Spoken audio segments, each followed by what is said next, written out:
My first year of teaching, I had a student that really stood out. His name was Ray Lubeck. I can still remember, I had him in homiletics preaching class. I still remember one of the illustrations that he gave. I was big on them giving a strong illustration in the conclusion of their sermon. And I remember he preached on forgiveness.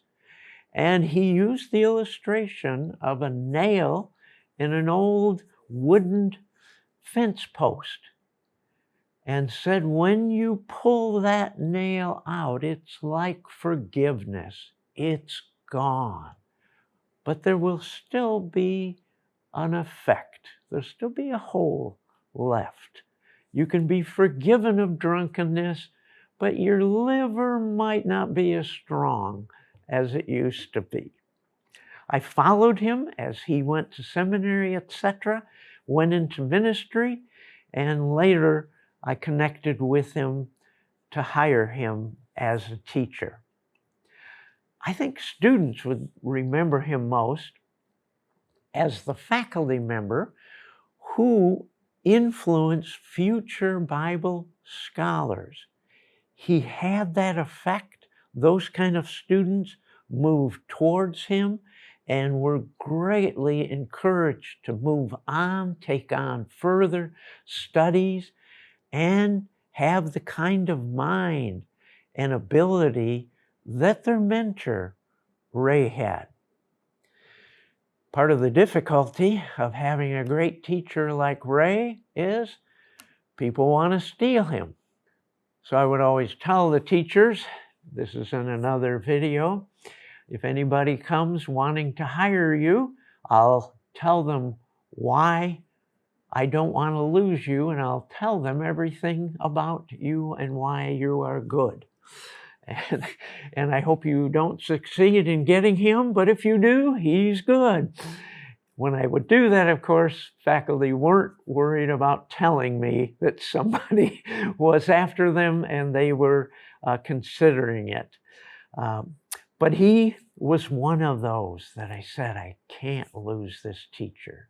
So when somebody came after him, I sent him to Tennessee, Dayton, Tennessee, to Bryant College to see a worldview program that I thought he could run in a great way.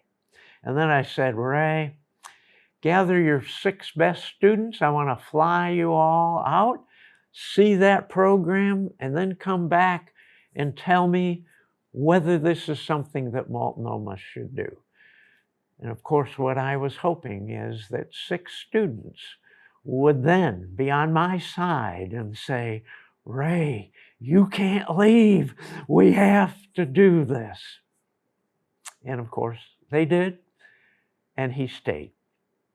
Some don't know it, that he had a serious disease his senior year as a college student and heart problems from that point on.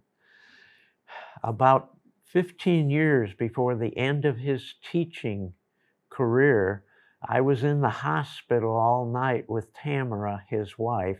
The doctors and the nurses did not expect him to live till morning. And we prayed. They let us in to visit a couple times. And God in His grace knew Ray was going to help some scholars in the future like nobody else could. That was probably my saddest until the morning came when they said he's still alive and we think he's going to recover. He was a pretty good athlete. Now, I loved sports, and I coached a co-ed slow pitch city league team. And I was thrilled when Ray and his wife Tamara decided to join the team. So we were together every Saturday morning for softball practice. We set up the practices so the kids could be a part of it. So their 2 kids were there too, and it was a family affair. And Ray was a pretty good athlete. And if you've ever played softball, When that big, slow pitch comes in, you want to kill it. Ray was up to bat. And that big, slow pitch came in, and he swung way harder than he should have to kill that ball. And it was just a dribble little foul ball. And he was frustrated. The bat went down, and you could see it all over him. Then in the quietness of the next moment, loud enough so both teams could hear, someone from our bench, namely his wife, called out, "Honey, remember, we're here to have fun." Now, of course, both teams heard that.